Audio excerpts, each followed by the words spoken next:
राम राम दोस्तों। इंडिया के famous personalities life और करियर में लो फेस आने के बाद वह लोग यह मंदिर में जाकर इस भगवान के दर्शन करने के बाद उनके करियर में बहुत ही ज्यादा उन्नति प्राप्त करते हैं। आखिर यह मंदिर है कौन सा? वह मंदिर है उज्जैन में स्थित श्री महाकालेश्वर मंदिर।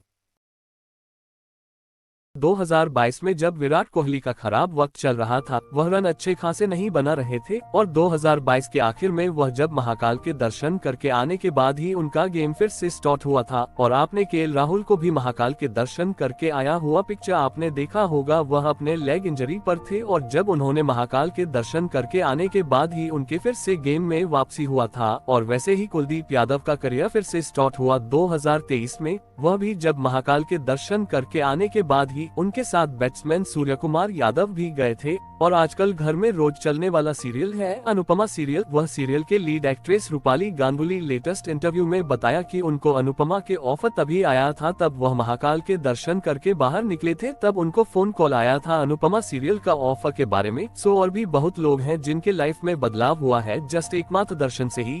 वह है उज्जैन महाकालेश्वर मंदिर। चलो दोस्तों, आज वह मंदिर के पुराण कथा के बारे में जानते हैं।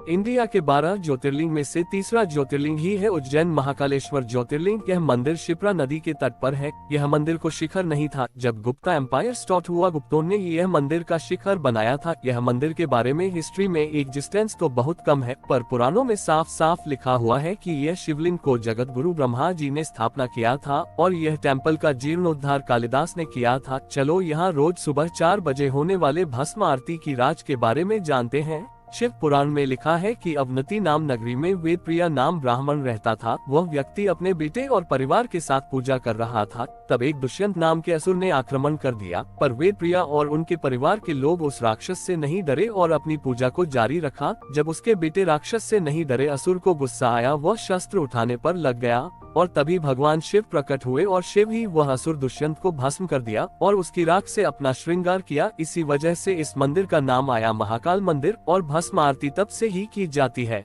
वो भस्म शमशान से लाया जाता है और यह भस्म आप जब लगाते हो तो गर्मी में गर्मी नहीं लगती और ठंडी में ठंडी नहीं लगती। पूरा देश में यह एकमात्र शिवलिंग है जो दक्षिण की ओर है। ये है दक्षिण मुख शिवलिंग है। ये शिवलिंग को दिन में 6 बार आरती किया जाता है और 6 बार शिव भगवान को नया रूप दिया जाता है। यहाँ पहले आरती होती है भस्म आरती, दूसरी आरती में शिव को घाटों तो स्वरूप दिया जाता है, तीसरी आरती में हनुमान का रूप दिया जाता है, छोटी आरती में शिव को शेषनाग का अवतार दिया जाता है, 5वीं आरती में शिव को दूल्हे का रूप दिया जाता है, 6ठी आरती में शिव को शयन आरती की जाती है जिसमें शिव खुद के स्वरूप में होते हैं।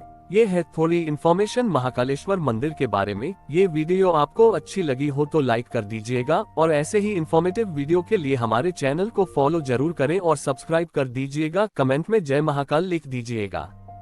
धन्यवाद।